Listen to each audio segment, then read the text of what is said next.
অনেক দিনের প্ল্যান, অনেক রাত জেগে জেগে ভিডিও দেখা, ইউটিউব ঘেঁটে ঘেঁটে হোটেল বুক করা, ইউটিউব ঘেঁটে ঘেঁটে জায়গা সম্বন্ধে জানা, সবটাই যেন গত 6 মাস ধরে গুনতে গুনতে দেখতে দেখতে দিনটা কিন্তু চলেই এসেছিল।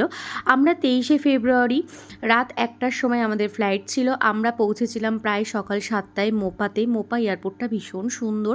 ছোট্ট একটা ক্লিপ তোমাদের সাথে তাই জন্য শেয়ার করলাম। আমরা হোটেলে পৌঁছে এক ফোঁটাও আমরা রেস্ট করিনি। আমরা রেডি হয়ে ফটাফট বেরিয়ে পড়েছিলাম স্কুটি রেন্ট নিয়ে। হোটেল থেকেই আমাদের স্কুটি দিয়ে দিয়েছিল।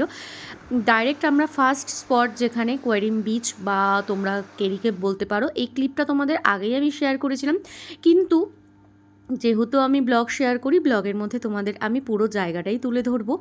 জায়গাটা তোমরা একটু উপভোগ করো, কতটা সুন্দর চারিদিকে পাহাড় আর মাঝখানে পুরো সমুদ্র, মানে আলাদাই লাগছিল। আর যখন আমরা গোয়ায় পৌঁছেছিলাম জানো তো, যখন আমরা ট্যাক্সি নিলাম এয়ারপোর্ট থেকে, তখন অঝোরে বৃষ্টি কাকে বলে, বৃষ্টি দেখে মনটা কিন্তু কোথাও গিয়ে একটু খারাপ হয়ে গিয়েছিল। যে কিন্তু জানো তো, ভগবান আছে বলে না, ভগবান থাকলে কিন্তু কিছু চিন্তার নেই। আমরা যখন হোটেল থেকে রেডি হয়ে বেরোই তখন একদম কটকটে রোদ আর ওয়েদারটা ভীষণ সুন্দর একটা হয়ে গিয়েছিল। আর স্কুটি নিয়ে যখন ফার্স্ট স্পটে পৌঁছাই না, তখন আমার এই জায়গাটায় গিয়ে সমস্ত ক্লান্তি যেন আমার পুরো এক চুটকে বেরিয়ে গেছে।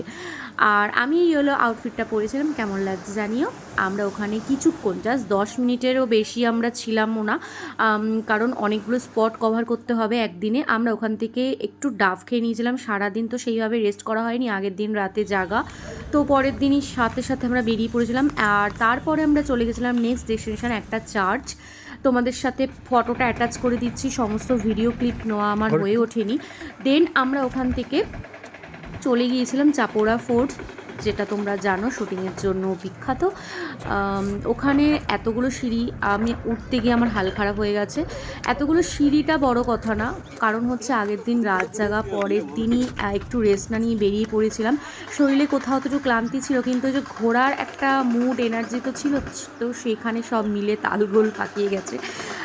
দেন চাপড়া ফোর্টটা আমি চারিদিকে ঘুরে নিয়েছিলাম। আর চাপড়া ফোর্টটা এতটাই খোলা জায়গায় তো এত রোদ লাগছিল, তখন কিন্তু বিকেল 5:30 বাজে। আর গোয়ায় রোদটা কিন্তু পড়তে পড়তে প্রায় 6:30 তো বেজেই যায়। ওখান থেকে আমরা বেরিয়ে ঘুরে নিয়ে আমরা একটু খাবার খেয়ে লাঞ্চটা করে নিই, ওখানে এই বাঙালি থালিটা নিয়েছিলাম। দেন আমরা হোটেলে ফিরে আসি। নেক্সট ব্লগ নিয়ে আসছি, আজকের জন্য এইটুকুই, বাই।